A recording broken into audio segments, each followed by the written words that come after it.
So we're going to be talking about establishing credibility, and I said earlier that I worked for a very large financial institution way back in the dark ages, and then I had 5 of my own businesses, and I exited 3 of them.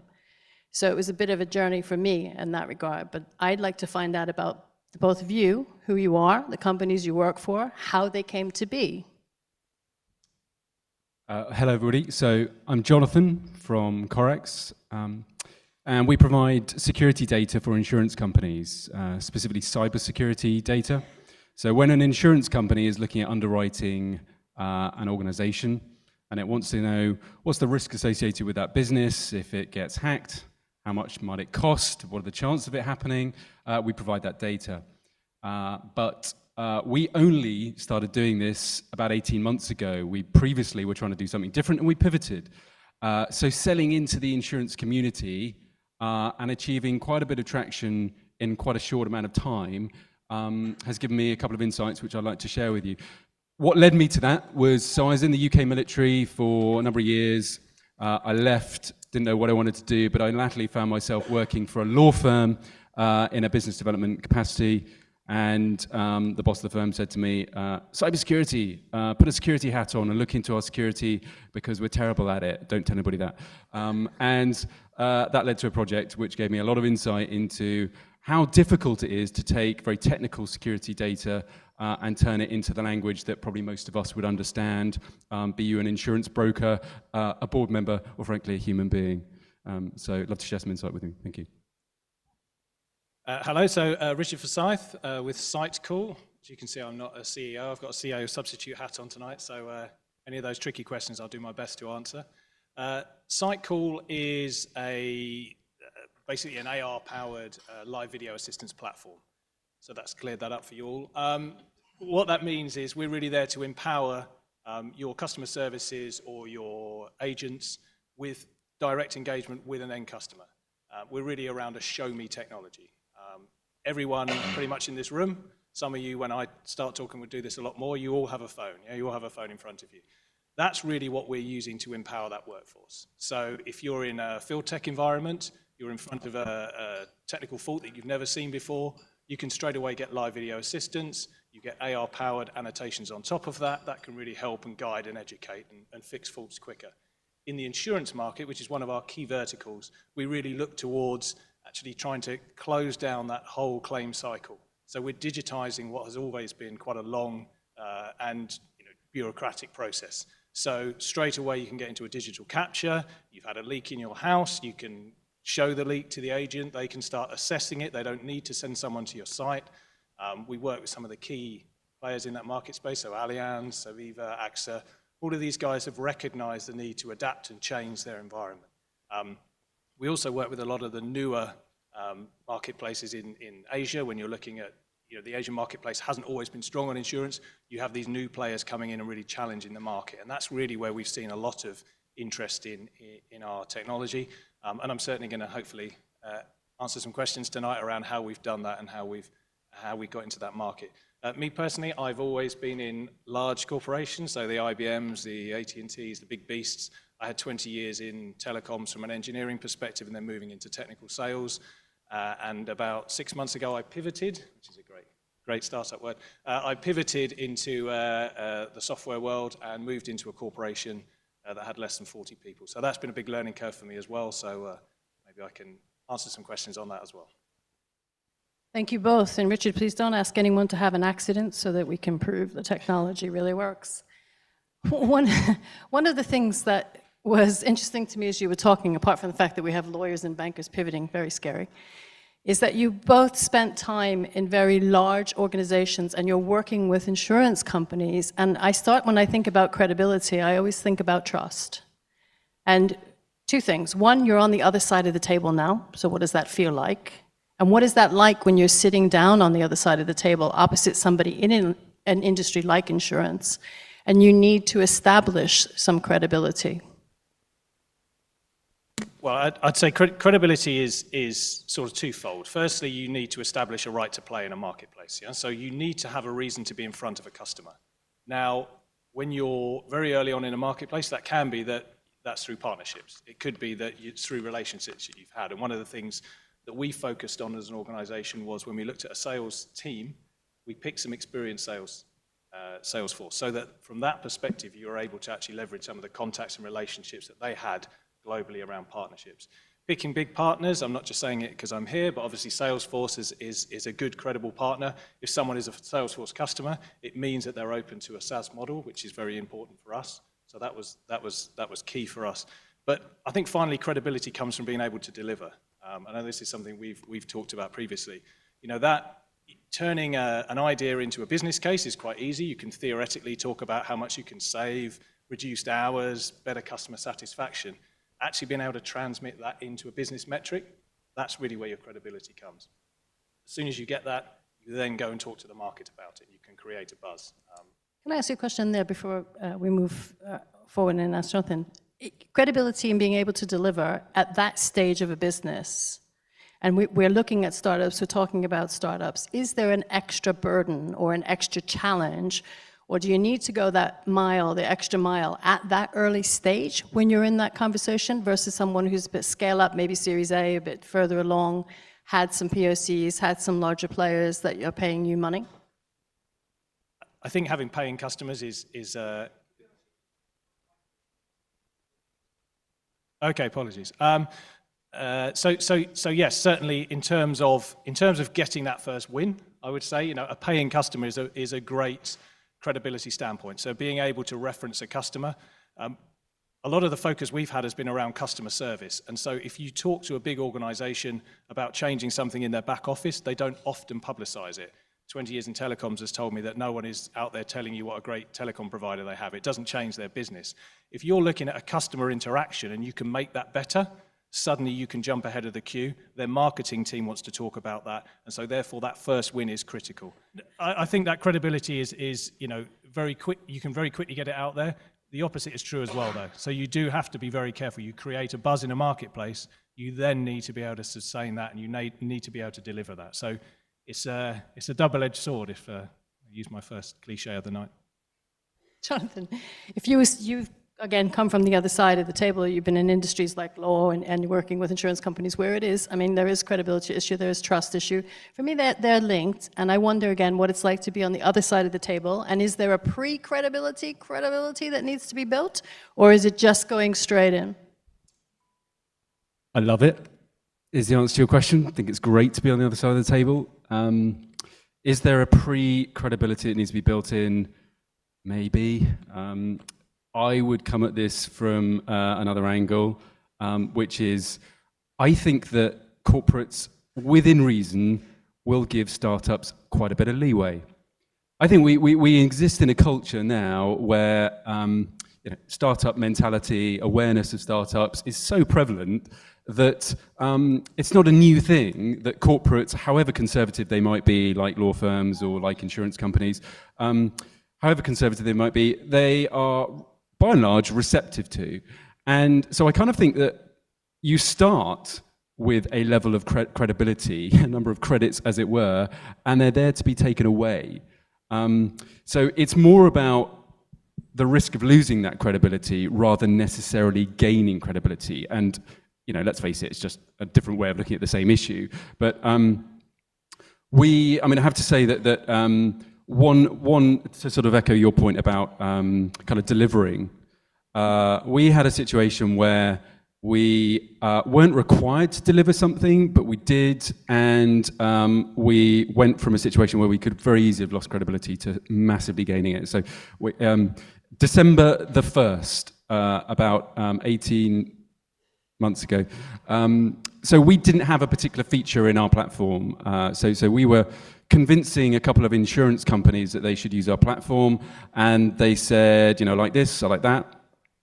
But you don't have a feature in there that allows me as an insurance company to look at my entire portfolio of cyber insurance policies, all the thousands of companies that I've underwritten for cyber insurance, and see what my overall exposure is to a particular technology vendor like Amazon Web Services or Salesforce. That would be great, and your competitors have got that. And we said, no problem, be back to you in a minute. By the 31st of January, we had that feature. And that's an incredibly fast development cycle, especially in in the US. You've got Thanksgiving as well as Christmas. Painful time, but the fact that we were then able to take back an MVP of a particular feature to these people, within a couple of months, and they barely come back from the Christmas holidays, meant that even though it was a rudimentary feature and it was buggy as hell, it didn't matter. They just kind of went, oh, okay, wow, this is great. Yeah, I like this. They were so much more engaged. Did we become massively more credible from that? Maybe not a huge amount, but we certainly didn't lose any credibility. So but it could have gone very wrong. Is that, and none of us have ever put anything forward that we didn't already have, I'm sure. Right? Nope. But there is an interesting point there, though, around credibility through partnerships, because when we started out as an organization in 2008, we were a video conferencing platform.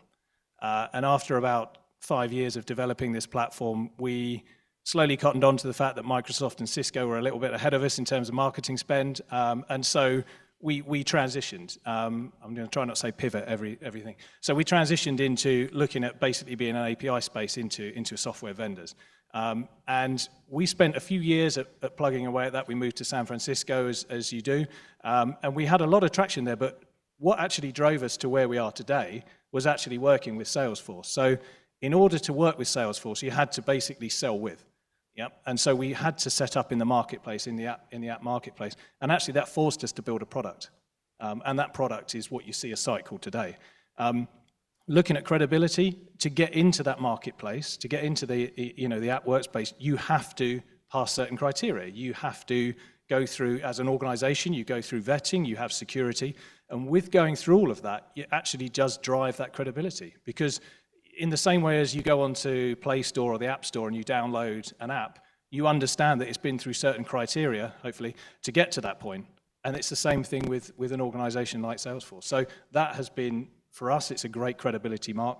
And to be able to say, put the Salesforce logo on documentation, it does help. I'm sure we're allowed to use the logo, yeah. So just check. When you go through something, I'm ready.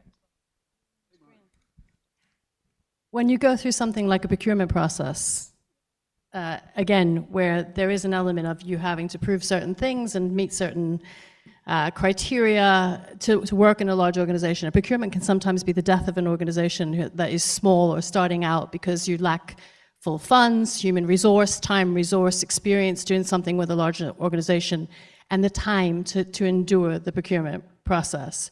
Do you, in essence, start to create something like a KPI card for credibility? Either. Yes, we haven't done that.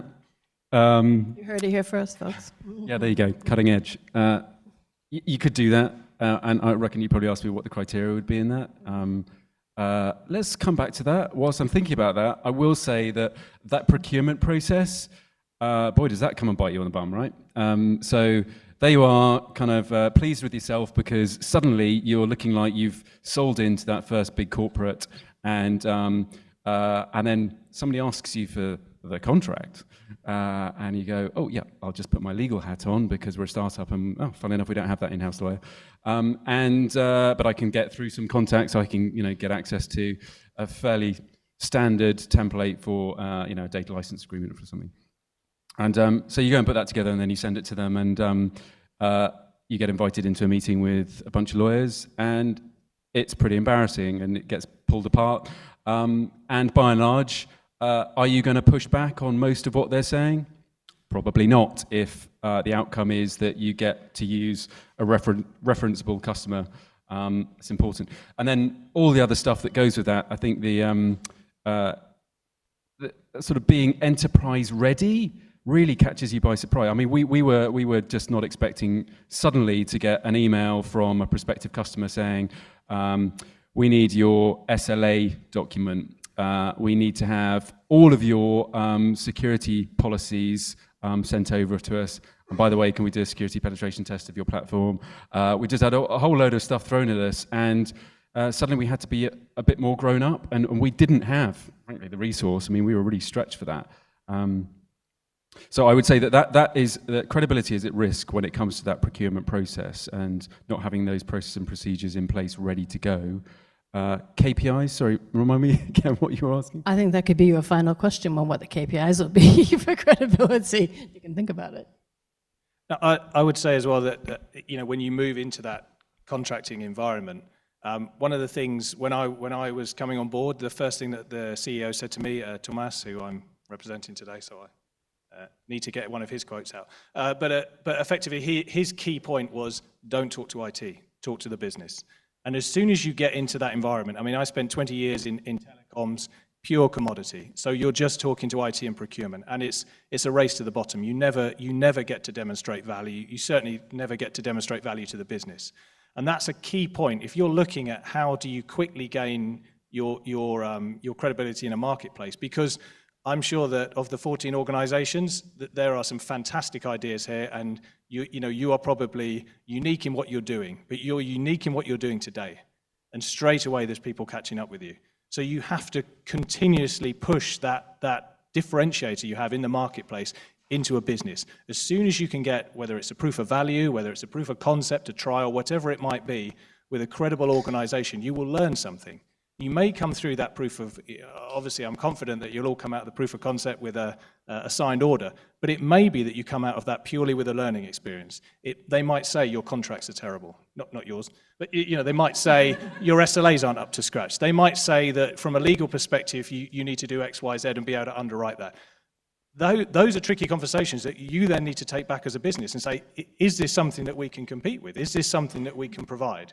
And if you can't provide that, then maybe you have to think about either partnering, being part of an ecosystem. The things I've learned about insurance in the last 6 months is mainly that there is an enormous ecosystem behind it. Brokers, TPAs, there's a huge catalog of different organizations. So maybe then you do turn and you look at a different area. But from my perspective, going through a contracting or a procurement business process rather, actually makes you look at your business and think, are we positioning ourselves and are we well placed to be able to deliver what we say? When you speak about not going for the business unit, and obviously they're the ones with the budget, right? And usually with the business challenge and the need, they're one step in, and sometimes they leave, they move into a different role, and sometimes they can be your internal champion.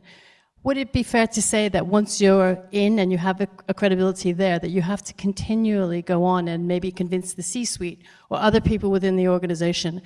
And is there a challenge in actually being able to say what your solution does for that financial services organization, for example? Getting off the selling mode of this is what we do, this is we're great, we're amazing, and all this other, but actually what do you do that solves their problem? So it's doing it repeatedly and at different levels, which is also time consuming, but also getting down to the nub of what you do. So yes, I mean, one of the things that for me, coming from a big telecoms corporate into a software, effectively a startup or a smaller organization, was the customer success team. So effectively, yes, you win the hearts and minds straight away. You get in, you start delivering. You may have a successful proof of value. You may move into a paid for service. You've got to then continue to push that. So you've got to, as you say, spread out throughout an organization. One of the things that we do, which we've seen a lot of value in, is produce a joint video with the organization. So, we do them with guys like EE, we do them with Allianz, and it's really a joint produced video that they show internally and externally. And that way, within the organization, people start to hear your name. They start to hear about the service and the KPI, the business metrics that actually it's improving, whether it's improving customer service, whether it's reducing kilometers traveled, whatever it might be. You start to then push that throughout the organization. So it becomes natural that people understand it and they see it and they're proud of it. And as soon as that happens, then you do get hopefully a natural momentum that moves you throughout an organization. But having a single champion, that's always a risk. And that's where using your individual contacts can only get you so far. Then you need to have that, the product, it has to work properly, it has to deliver the business metrics, or else the momentum will die out very quickly. I don't know how many of the accelerator companies are selling into insurance rather than any other fintech flavor, but I would say that if your question was around kind of internal champions and networking throughout the organization and all of that, is it's totally valid as far as I'm concerned.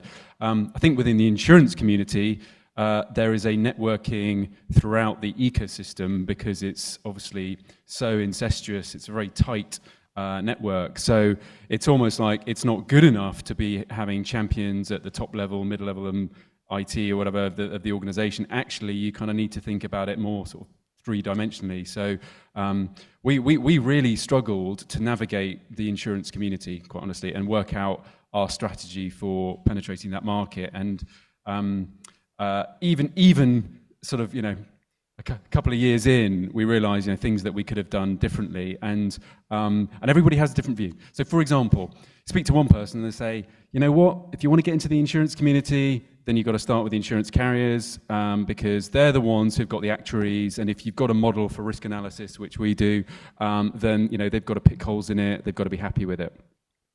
And then somebody else will say, yeah, you don't want to start with them. You need to speak to the insurance brokers. These are the people that hold the key.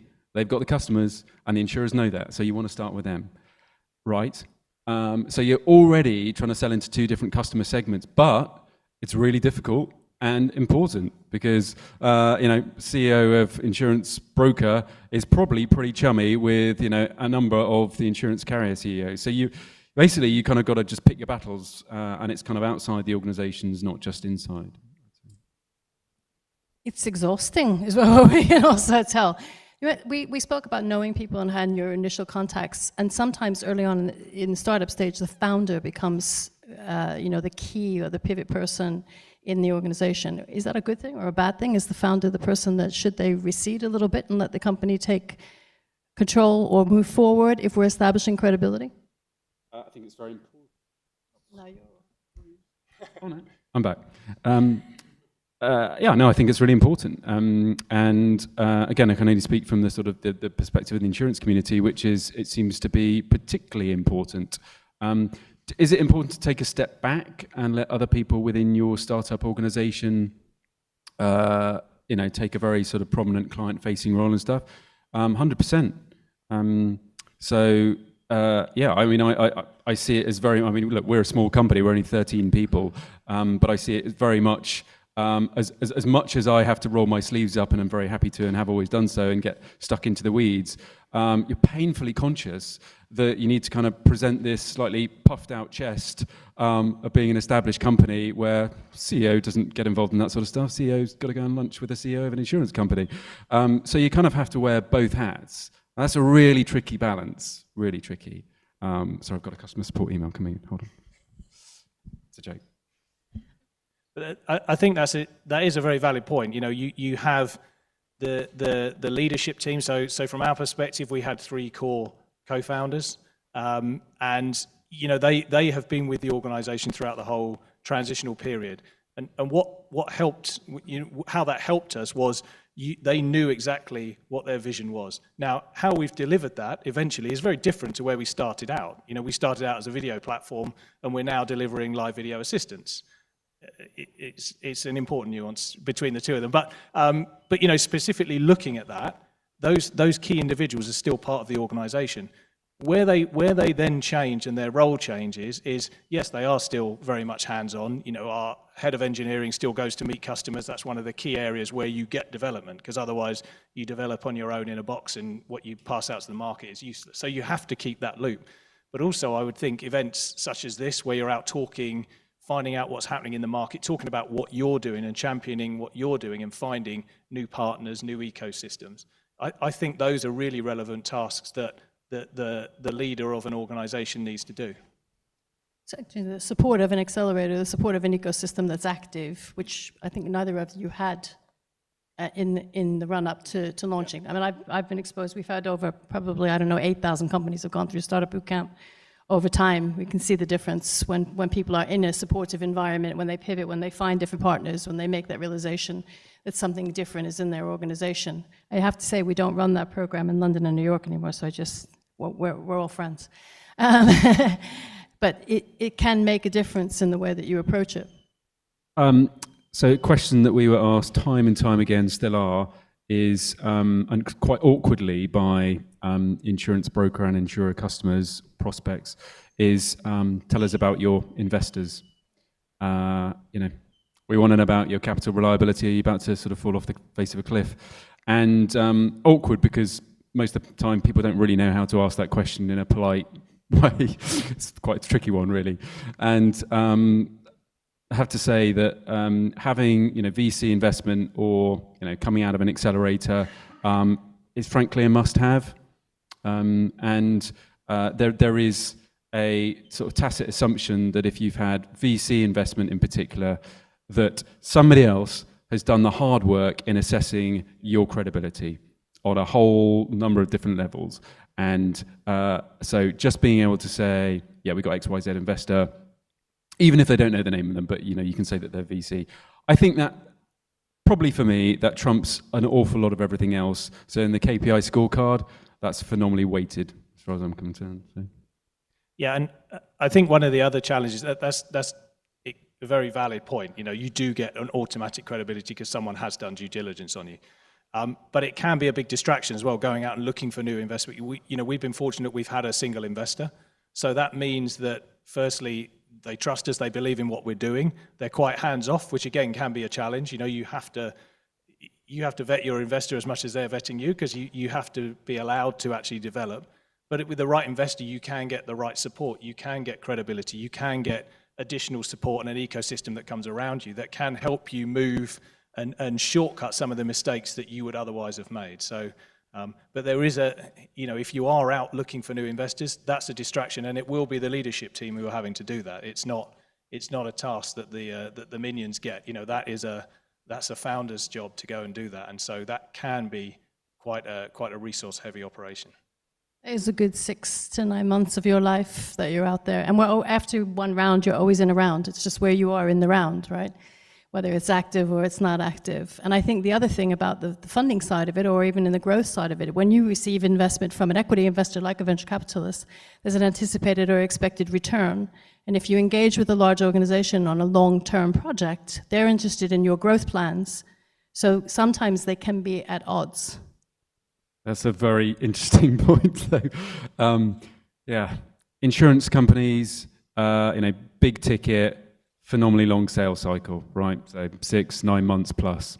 And we started trying to, so of the example I gave you earlier of where we were wondering whether or not to sell into insurance carriers or insurance brokers, and we chose insurance carriers. Very quickly we realized, oh my God, we're just going to get stuck down in the procurement process, and we were hunting after VC investment, and they were just going, we need to see more runs on the board. So we're like, yeah, switch to insurance brokers. That's a quicker win, go. So we kind of started our dual track at that point because of that investor burden, so yeah. I think there's also times in a large organization where they see, well, actually we're learning and we're building capability and we're building our internal capability. And it's great for us to see what your technology does, but maybe we don't want to engage with it. And so when you're on that journey also, you need somebody who's going to say, no, we really want to do something with you so that you can get those runs on the board. I think the VC community would appreciate that as well.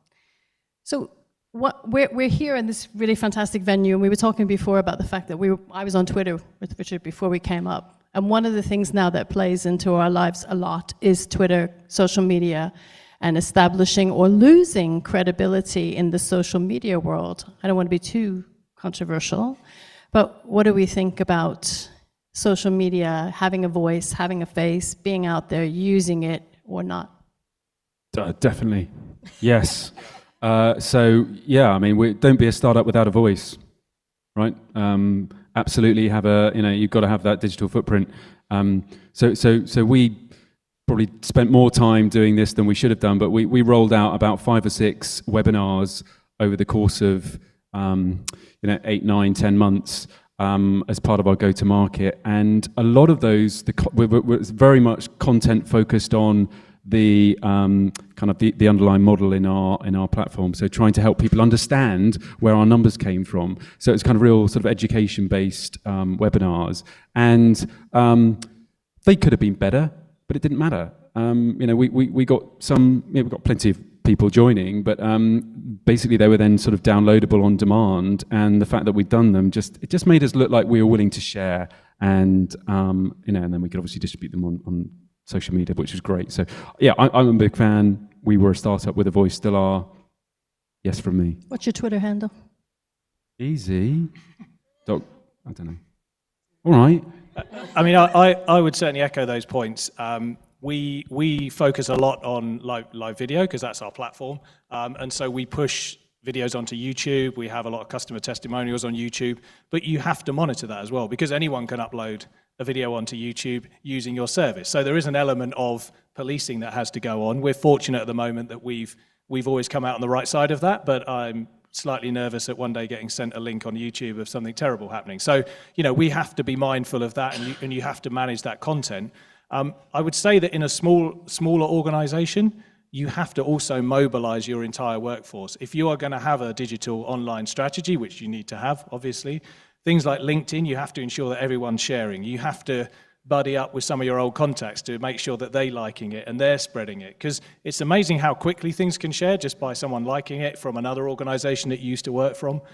Likewise, if you've got a partner like a Salesforce or an Accenture or a CAP or someone like that who you're working with, you also need to interact with various different streams within there to try and broaden out that phase. It sounds obvious, but if you've just got one marketing person and they're the only one pushing content out there, it's not going to get very far. So you really have to keep banging the drum. Every one of your employees, your family, your friends, just keep getting them out there and liking your content because that's how it spreads. Well, I'm pretty sure because I had to turn my phone off, people were bothering me with messages that we've run over our time. And I've actually, so much has come out of it from my perspective. I don't know if people in the audience feel that, and I think we'll open it for questions. Let me just ask you that one last question. If you had to choose 1, 2, 3 KPIs for credibility, what would they be? So for me, in terms of credibility, customer satisfaction. We live and die by customer satisfaction because that's one of our key areas we focus on is that customer service. So we have to be able to measure that customer satisfaction. And we talk about it, we put videos out there, we have a survey straight away after using our application, our service. So that to me is a critical one. And the benefit of having that is that customers are happy to talk about it. If you go into a big organization and they can say, by using your service on average, your customer satisfaction, your NPS score is going to jump by 30 points, they will talk about that. And they will happily do it all day and they will be your marketing engine for you. So for me, that's the key one. VC/accelerator, speed of development, and I don't know, I think those two trump an awful lot else for me. So we need to have enough money, we need to have the right people, we need to have a lot of people behind us referring us. You need to be able to deliver on the product as well and keep an eye on all the other things around it like governance and legals and the other things that could catch you out. And it's great to have the support of a larger community like an accelerator ecosystem. Agree? Definitely. Momentum. I think that's a word that encapsulates the whole thing. People want to just see that you are just maintaining momentum. That makes them feel comfortable. And all of the above basically supports that. Well, I'd like to say thank you to the panel, to Richard and to Jonathan. And if you want to give them a round of applause, that'd be fantastic.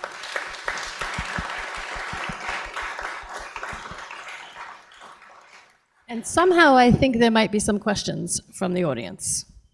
I'm not wrong. Hi. One of your assertions earlier was about how you would look to engage the business ahead of engaging IT. So from experience extremely recently with an unnamed vendor, we found that the business has bought into the sales pitch, and where I sit on the tech side of FinTech, we found that the deliverable has fallen very short of expectations. So how would you manage that kind of shortfall? And I'm not saying that you guys would have one, but if there was a perceived shortfall, shall we say, how would you kind of cover that? And at what point in that journey would you engage IT? I'll just say, so what are the KPIs? Speed of development. If you can turn it around quickly to make up for the inadequacy of failing to deliver on the technical side, then that's obviously what you need to do. So I think we're talking about the same thing, which is basically improving the product somehow, right? So if you've got the feedback that something isn't quite right, if other people in the business are engaged in it, then you need to be able to turn it around quickly. So I'd also say that you can run into problems that are customer IT. So you can run into issues that are customer IT. You know, from years of working in telecoms, trying to deliver into an organization, and you're talking directly to IT, you are creating work for them. You are creating problems for them, potentially. Yeah? There's a change environment, and they may be resistant to that. That's why I was saying about getting business on side, because invariably, IT, it should work for the business. Yeah, that's the whole point of it. They are supposed to be there delivering business change and driving that business forward. If you can demonstrate a clear benefit of your product or your platform or your service, IT's responsibility then is to be able to bring that in quickly, safely, you know, in line with whatever governance or structure that they have, but they should be able to do that. If there's an issue with your own product or your own platform, that's a different matter. Yeah, and you have to very quickly look at that, and you want to keep their business away from those kind of conversations because you want to resolve that quickly. But in terms of actually being able to deliver your platform into a customer's IT environment, that's really where you need that the weight of business pushing IT forward.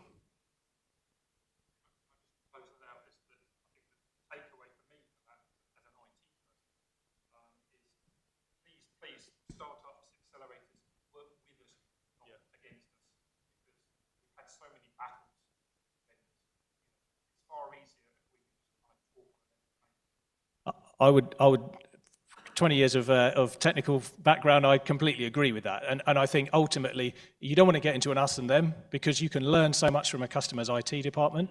Firstly, a lot of the time they do actually want to make it work, because it's in their interest to be seen as someone who can help drive the business and drive the business forward.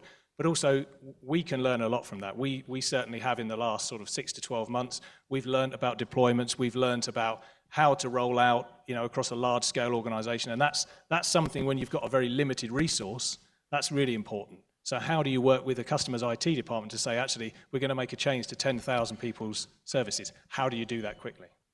When you say work with us, not against us, what do you mean by that? Because we're not trying to work against you. So I'd be interested to know. I think Richard's kind of covered that quite well. It's getting that implicit understanding of how change happens in a large organization, what the from the IT team's perspective, what are they going to have to do to bring your product to fruition within that business, and just kind of align and inform early, because there's no surprises.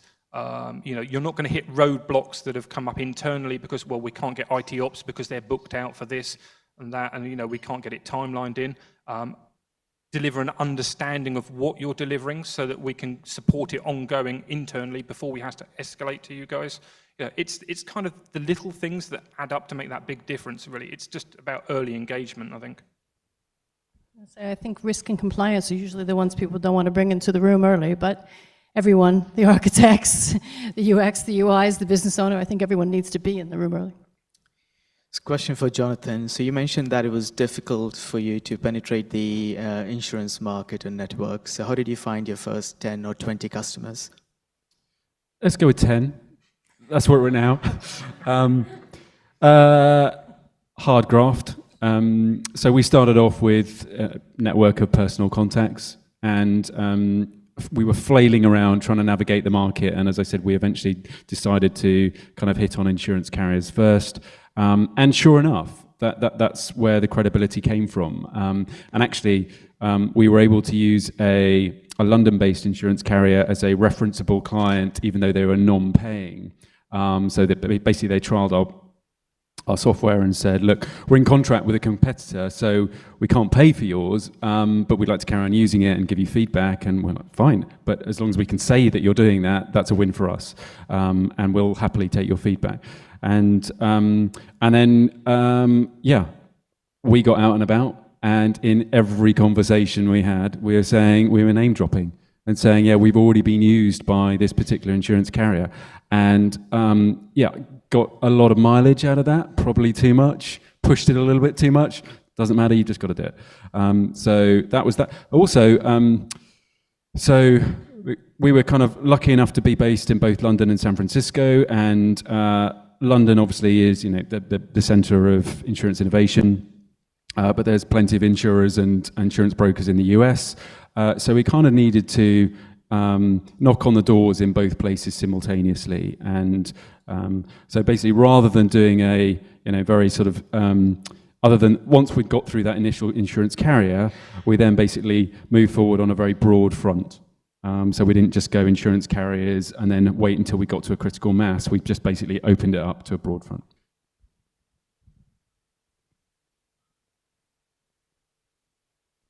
Thank you. Question for both of you guys. Thanks very much for tonight. How do you exit a bad relationship?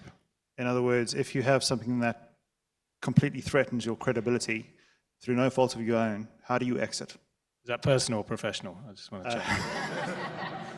Both. So that's a really good question in terms of, if you look at our go-to-market, we're very clear in what we do, very clear in what we sell and how we can help customers, but we don't have a huge sales force. So one of the things we do is we look at referral partners, we look at other resellers within whether it's a particular vertical like insurance, whether it's a particular region like the UK or country specific, because having those local relationships, having that language is really important. The challenge then is, are they all delivering? Are they all sending the right message? Are they coming along to your webinars, your training, to make sure they're all giving the same message? And at some point, some of them won't be. That's a tricky conversation to have, but ultimately, if you've got that relationship right, and if you're only paying them for what they deliver, if their message is wrong, eventually they're going to stop. They're going to be stop selling, and they won't see the value in it. And then you have the sort of the conversation, and you move on from it. I think it's slightly different when you're looking at a bigger partner, so someone like say an Accenture or an actual that kind of system integrator. You have to then look at, is it just a problem with a particular team we're talking to? Is it a problem with a message in that particular vertical versus just burning that whole relationship? Because as a small organization, you don't want to get rid of 500,000 people working for you. So you have to be. Sometimes you have to swallow your pride a bit and say, is it just that this message is wrong in this particular country or with this particular vertical, and is the overall relationship right? Or is it that just particularly that person isn't delivering and we have to move on? And that's not an easy conversation.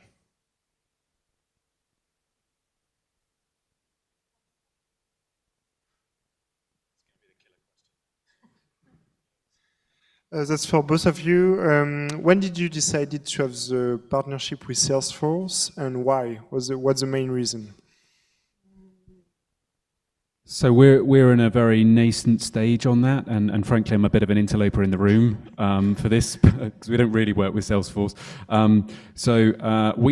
Our platform continuously builds a database of companies that we pre-modeled. So we've got hundreds of thousands of companies pre-modeled. That's actually quite useful data for insurance brokers because they want to be able to go to the market and look at the good, the bad, and the in-betweens from a cyber posture perspective, because then they know who to target to try and sell cyber insurance to. So our conversations with Salesforce are, can we integrate with your platform so that those that are insurance brokers using Salesforce can essentially automatically drag up leads that they can go and sell to. That came very late for us, and I'm not a good example of how to talk about this. Over to you. I think we're at the other end of the scale. So I would say that our product itself came about through working with Salesforce.